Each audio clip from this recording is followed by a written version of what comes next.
Do you know the significance of that song? They're playing it with the U.S. men's team, and we played today. I'm assuming you're aware.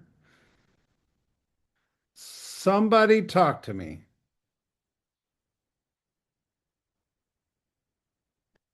or not. I'm rooting Killing for me. him. I'm excited. All right. Tell me you're going to watch the game, James. Absolutely. All right. Good. Thank you. All right. I don't know what's going on this We're morning. still recovering from all the booze and alcohol. This is the fear of doing a call on July the 6th. I trust everybody's safe and you had kind of one day, I guess, to recover from the weekend. Not really. Um, well, I think this is interesting as we're going through the numbers here. You have to recognize we had a holiday weekend. So two things happen. One, the activity of the consumer sometimes gets disrupted during a holiday weekend, meaning they don't think about buying or selling real estate. Um, or the second thing that happens is you go on vacation or to the lake and you don't work as hard, which also affects the numbers. And I think both are true. But let's jump in. Let's take a look at these numbers. But before we do, I started thinking about the significance of the weekend. So 250 years our country's been in existence. And not that over those 250 years there wasn't trials and tribulations and certainly different things the country has experienced over those 250 years. But I'm going to talk in generality for a minute. So you realize 250 years ago, nobody owned the land in this country. So over the course of the last 250 years, the land of America has been bought and sold by us. And the profession we all enjoy has been helping the American consumer and international consumer, for that matter, buy and sell real estate. And you could use the term the American dream. I think that term has taken on different meanings over the years. But by and large, two things have happened. An enormous amount of wealth has been created through real estate over the last 250 years. And the second thing is the American dream dead? I don't believe it to be dead. I actually think there's an insurance policy to that dream that will live on forever. And the reason I say that is um, I think everybody has a desire to own a piece of safety and having a place that they call home, that they feel safe, they can live in partnership with a significant other, they can raise a family. There's a place at some point in people's lives where they envision having their grandkids come. I don't think those core motivations will ever change. And I think we get caught up in, oh, the younger generation's not buying real estate or they're buying it later in life or this, that, and the other. But I don't think that those motivations ever change. I think if you just ever study psychology, Maslow's hierarchy of needs, safety and shelter is such a fundamental part of being a human being that I think our career and our owning of real estate and buying and selling of real estate is pretty secure for the next 250 years. Do I think there's going to be challenges? Yes. Were there challenges in the past 250 years? Yes. But I think by and large, what I thought about over the weekend was my brain went to, man, 250 years is not that long of a time period, and nobody owned the real estate 250 years ago. And how many people own the real estate today is astronomical. And what will happen over the next 250 years? I do think affordability will become a challenge in the next 250 years. Um, but I still think the desire to own and buy and sell real estate. Just curious your thoughts. Hello, Brett. I am on. I have All had right, technical Toya, you made it. difficulties. I've made it. I'm actually borrowing someone else's laptop, so All thank you, right. girl. I love this article. I think because it did talk about history, but it talked about how property moved from being owned and now being owned publicly and now being owned privately. And what does that look like for the shape of America today? And I am always optimistic in terms of just knowing our history and why people should live the American dream, because we did talk about that. Yeah. Anybody else have thoughts? Does that thought even cross your head over the weekend? They're not talking to me this morning, Toya. That's Hey, So hey, okay. you There's telling a me everybody's hey, Brett. hungover from the weekend or Yeah, No, there's tired. a Hey, great Brett. documentary on Netflix about the history of America. I believe it's 5 or 6 segments long, but if you watch that, you'll really appreciate it because it is, the founding fathers' story and how when they came here, there was no land. We were all just little territories and we all operated independently. We weren't, the United States. We were just little territories. And how everybody fought and, laws were passed and people became ownership and slaves became free, and that is how we became America as landowners and putting things back into the land and making money off of land. Absolutely. And that was just 4 generations ago. Yeah. Hey, I Yeah. think Brett. Hey, I Brett. think it's This is very Carl. interesting, Can you Michelle. hear me? I I read the book Color of Law, which to the point, the first 250 years didn't come without, as I said earlier, trials and tribulations and things. But where we're at today and where we'll be 250 years from now, I think is just a wild thought to even put your head around that. Does that make Hey, sense? Brett. Yeah. This is Carl, Well, and Carl, it's good to see you. it's good to be seen too. So, when I think about land, you think about who owns the most land in the United States, which is Bill Gates and Malone and Well, Ted Turner. And so, I think it's very important for us to start owning land and growing our own. Product because a lot of the foods in America is not good for our health. And so we have to start making sure we have food security and not to scare anyone, but you know, uh, even this is a small patch of land because right now, I grow different vegetables right inside of my house, but I want to get a greenhouse.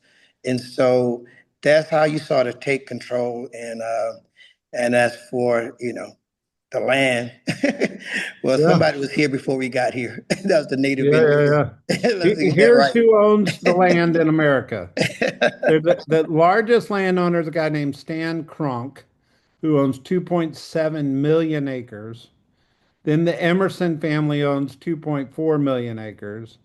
John Malone owns Yeah. 2.2. Ted Turner owns 2 million, and the Reed Ted, family Ted owns. taught John Malone how to get the land when Ted had the most. I used to Yeah, work at CNN. They were good friends, and he was with MCI, and so that's yeah, how um, that's how CNN got bought out by MCI, Time Warner. That's a whole nother yeah, story for another day. But yeah, they were the top landowners back then.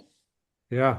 Well, anyway, I thought it was a worthy conversation. Just kick our call off because it certainly 250 years is not that long. And if you think of about how much wealth and how many people own real estate in America today, is wild. So let's go. All right. Numbers. Toya Stevenson. All right. Fulton County, 390 active status changes. Here's the deal. Remember, this is holiday weekend. So it's certainly down. What I see though, Toya, is the inventory is slowing down. We've been seeing Yep. it for a couple weeks. Obviously, this is a low number. Next week will tell a little bit different story. Um, but do believe inventory is slowing down. Before I go through anything else, um, is that good or bad? I don't know that it's good or bad. I think it just tells us what's happening right now in the market. And also, I would agree with you. It's the holiday weekend. So I think people are taking off, they're enjoying family, and I think we may see something different. We have seen a slowdown, but to me, it's not a large jump that it would raise an eyebrow because we are seeing steadiness in the market. Yep. I think if we're a seller, less inventory means less competition, which should translate to a good thing for you. If you're a buyer, you may have less to look at, and the agent may need to help the buyer with more urgency Hmm. because I'm hearing the agents tell me buyers are looking 3 and 4 times before they're making a decision. Uh, their their urgency is not as urgent right now. Um, And maybe this is a statement that says, hey, we need to kick the urgency up a little bit because you're going to miss your opportunity.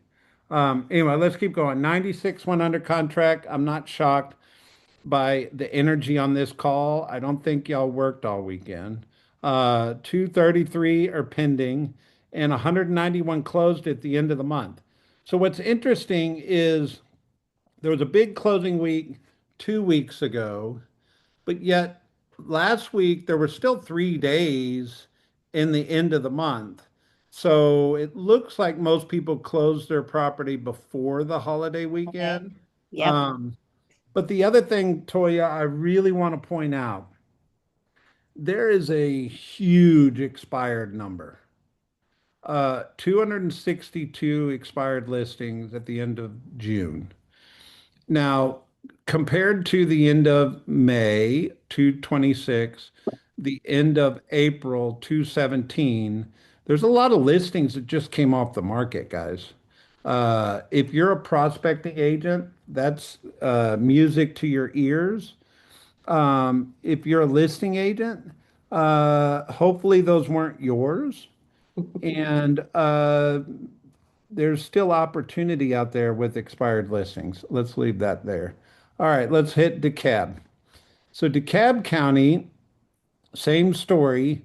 Inventory's been slowing down. Big slowdown last week. Not surprised. But they had 73 properties go under contract, Toya. Big increase from the week before and kind of consistent with what we've been seeing. Hmm. So maybe DeKalb didn't go to the lake. I don't know. But 136 pending, 118 closed. So same story. Most of Atlanta closed their properties before the holiday. So there was obviously a dip last week, but 130 expireds compared to 89 and 119 the 2 previous months. Big expired listing number, guys. Uh, if we hit Cobb County, slowdown of inventory, 81 under contract. So not too disrupted by the holiday weekend in Cobb County. 152 pending and 136 closed. The big closing weeks were previous, which is fascinating to me knowing the actual end of the month was last week. Right. And technically the week before had the 4 day week, right? Uh, So, well, actually, no, this week had the 4 day week because we were closed on Friday. I'm sorry. Hmm. Uh, but Cobb County had 111 expired compared to 77 and 86. So expired's kind of a big storyline this week. And outside of the disruption, the two big storylines is we definitely are seeing inventory slowing down, which is kind of normal this time of year. And we're seeing a lot of failed listings. Talk to me.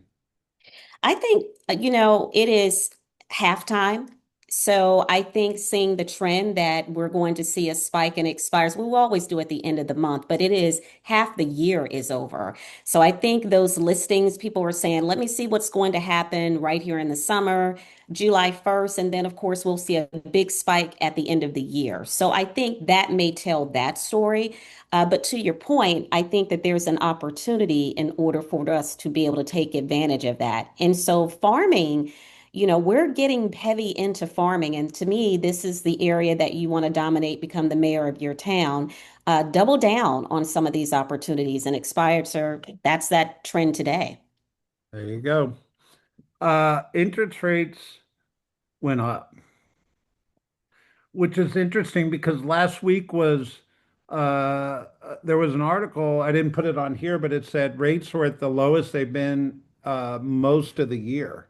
So they went down to like 6.4, and then by the end of the week went back to 6.6. So I don't think this is that big of a deal.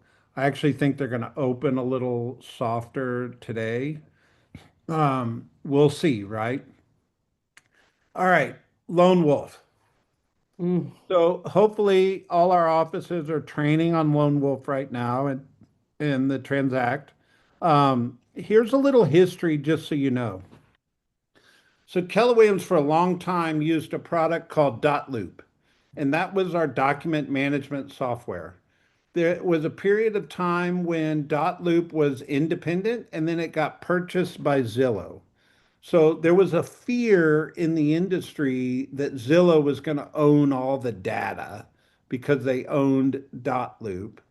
So we went away from Dotloop and went to DocuSign. Wasn't the smoothest transition that hit my desk in a long time, but we got through it. However, DocuSign is really business agnostic, meaning it's not a real estate software, it's just a document software for the business community. When Keller Williams was uh, merged with private equity, Stone Point, Lone Wolf is a sister company to us through Stone Point Capital. But the difference is Lone Wolf is a real estate specific document management tool. So it does make a lot of sense for us to move to Lone Wolf because it's actually a real estate specific technology tool and it's a sister company to us from a data protection standpoint. And I hope you're in tune with your market center and in tune with the training we're all bringing around how to use this new software. Do I think you can purchase a license to keep using DocuSign? I think that's probably true. I think there's some agents that still have purchased a license to keep using Dotloop from back in the They day. have. Uh, Absolutely. so you have options, but Keller Williams is certainly moving to Lone Wolf, and it makes a lot of sense. You need to be aware of that first. What the article's really talking about is something totally different. So I think it was 20 years ago, Toya, there was this conversation in the real estate industry around a super app that was going to manage the transaction, right? Like from pending to close to inspections to like they were all trying to figure out how to get this one app to manage the entire transaction.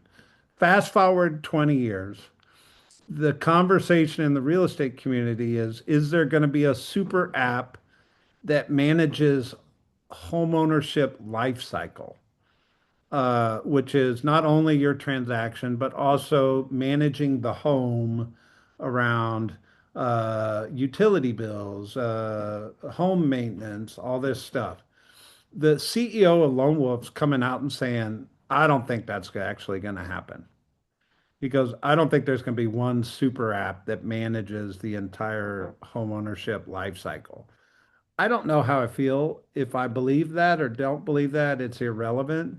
But I think it's kind of interesting that a prop tech CEO is saying, I don't think that's actually going to happen. What do you think, Toya?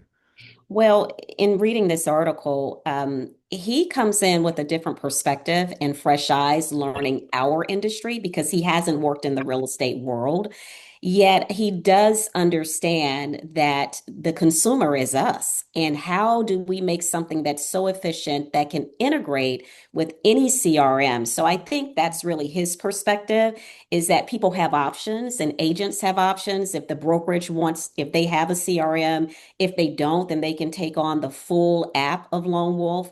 But I think it speaks to that and not necessarily all that it can do for the agent and the homeowner. This is truly hyper focused on how can we make it more efficient that the consumer experience, such as the homeowner and the agent, it is streamlined and it's effortless. Yeah, perfect. All right, next FYI. I would say ground zero for the legal battle is Chicago. And what I mean by that is MRED is the Chicago MLS. And at one point in time, they turned off the listing feed to Zillow. Then Zillow sued the MLS, and a judge temporarily turned the listing feed back on. Well, MRED and Compass is trying to force an arbitration with Zillow to handle this lawsuit. Zillow is fighting back, saying, no, we actually want to go to court over it. And none of this is relevant today outside of being aware that there is a pretty interesting legal battle going on in Chicago that could trickle down to affect real estate as we know it in terms of third party aggregators, things like that. Um, I don't think it's coming anytime fast. I do know the FMLS CEO, and I've had lunch with him a couple times. He came out on a limb and he went out publicly and said, "We're not turning the feed off." So I don't think it directly affects Atlanta anytime soon, but it's just something to keep your eyes and ears open around. That's all. Um, Next article, and I want to make sure we save time for this last article. The jobs report came in fairly favorable. And Logan with Housing Wires coming out and saying we may only be down to have one rate hike in 2027. What does he mean? Inflation in the country right now is at 4.2%, which is high. There's a lot of conversation around is the Fed going to raise the Fed rate, the prime rate? I think there's a real chance that they could raise the prime rate in 2026. I think they meet at the end of this month and they'll meet again in September. I think it's about every 60 days. Um, I personally am curious if that inflation would naturally come down when oil starts to flow. Um, but here's what I think us as real estate professionals need to be in tune with. If the Fed raises the Federal Reserve rate, whether it's a quarter point, half point, whatever, what I know to be true is it doesn't naturally cause mortgage rates to go up. And I've got history and data to prove that. However, what I also know to be true is the consumer believes it automatically raises mortgage rates. And that's not true. And we've dealt with this over the previous couple years where you were having to dispel the conversation because the media is going to go crazy if the Fed raises the rate. And you're going to find yourself in conversations with your consumers, and you're going to have to be able to pull out the playbook of how to handle that conversation. And that could happen this month. If it doesn't happen this month, it could happen in September.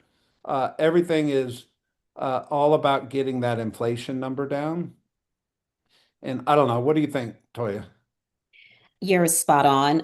I think we're going to have to be the dispellers of all of the preconceived information that people feel like they understand and how they correlate those two to one another, and they really don't.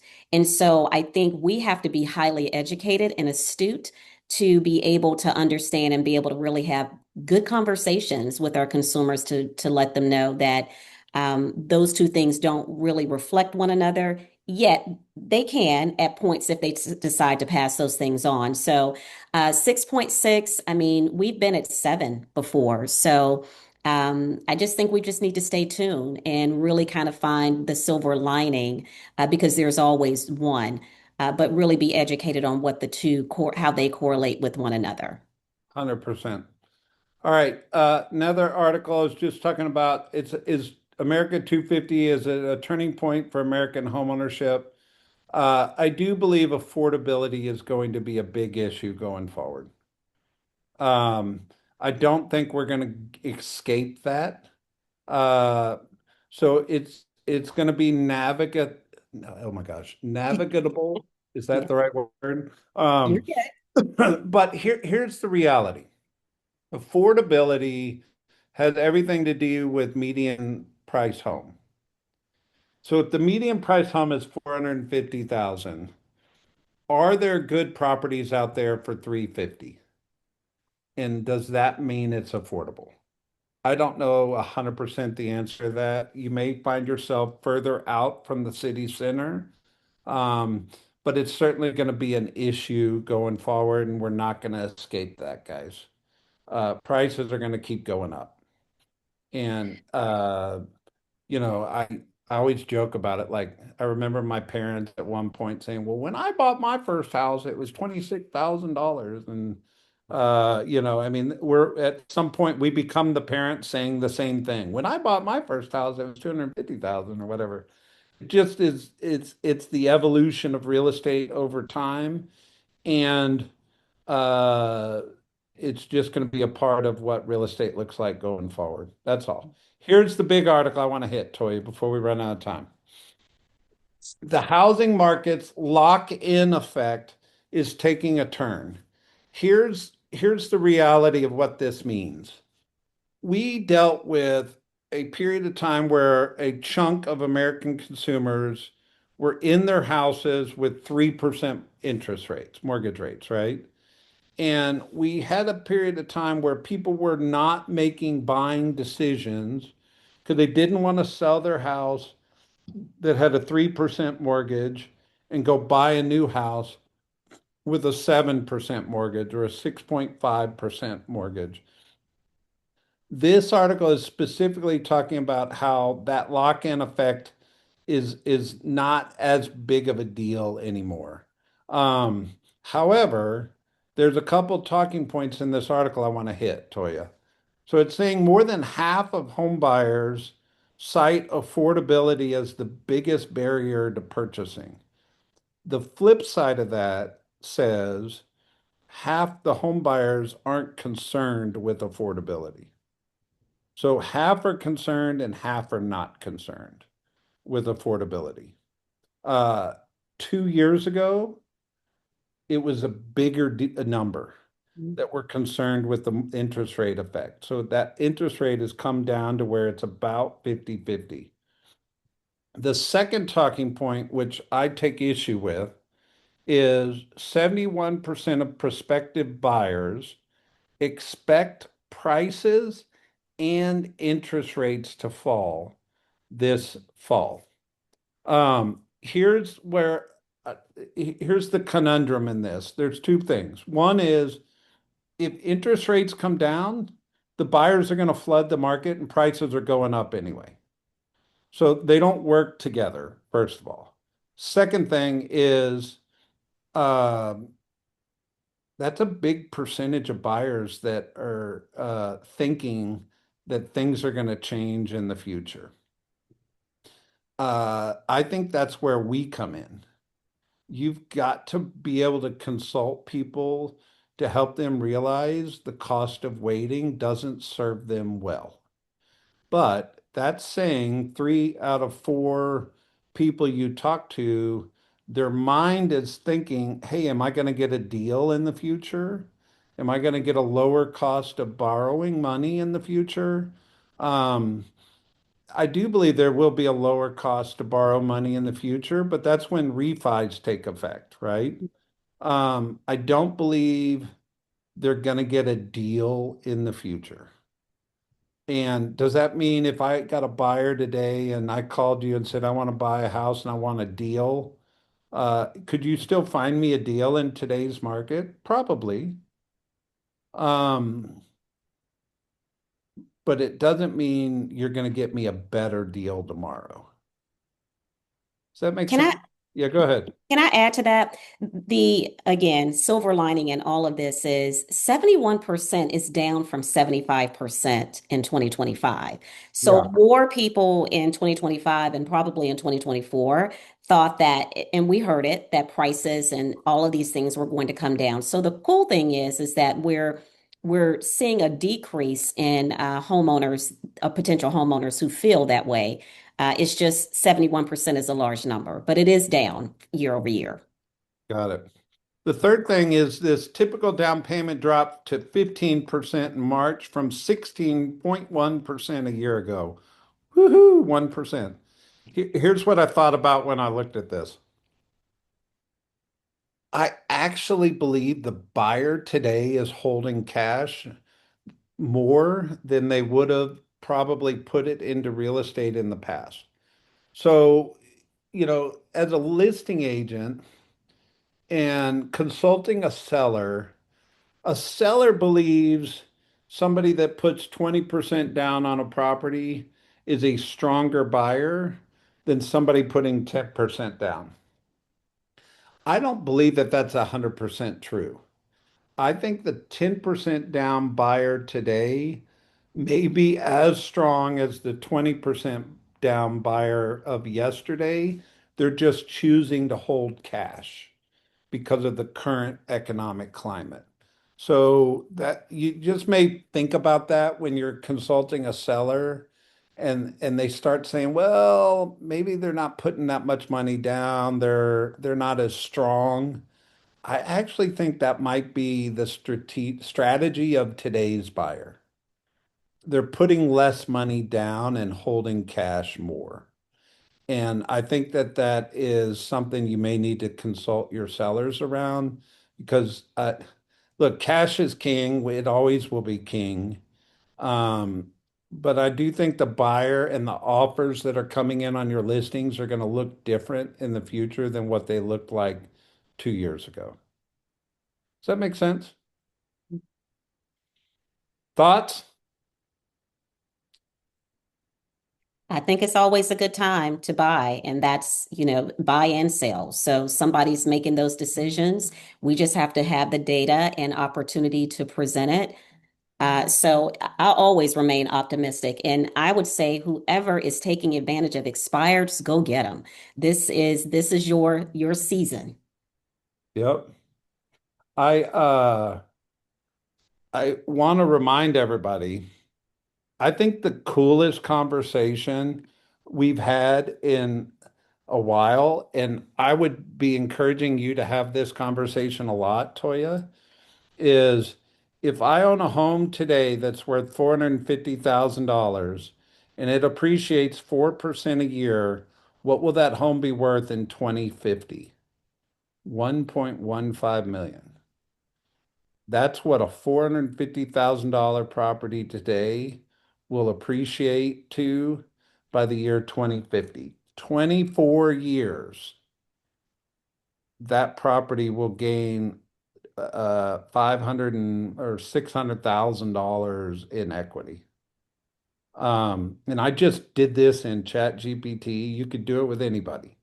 So if you're sitting there with a buyer and they're looking at buying a house at $350,000, it would be a really cool consulting exercise to open up AI and say, if we buy a house today at $350,000, what will that house, if it appreciates 4% a year, be worth in the year 2050? I think in the past, you might have had to gone back to the office and ran a spreadsheet. Today, you just open up your app, talk to ChatGPT, make that simple little statement. And I think that's a really cool conversation to talk with a buyer around motivation because the buyer, 71% of the buyers thinking the price is going down, mortgage rates are coming down, and you put that conversation in front of them, they'd be, it would be an intelligence test on whether or not they should buy or not. That's your update, guys. Happy Monday. Happy Monday. Bye.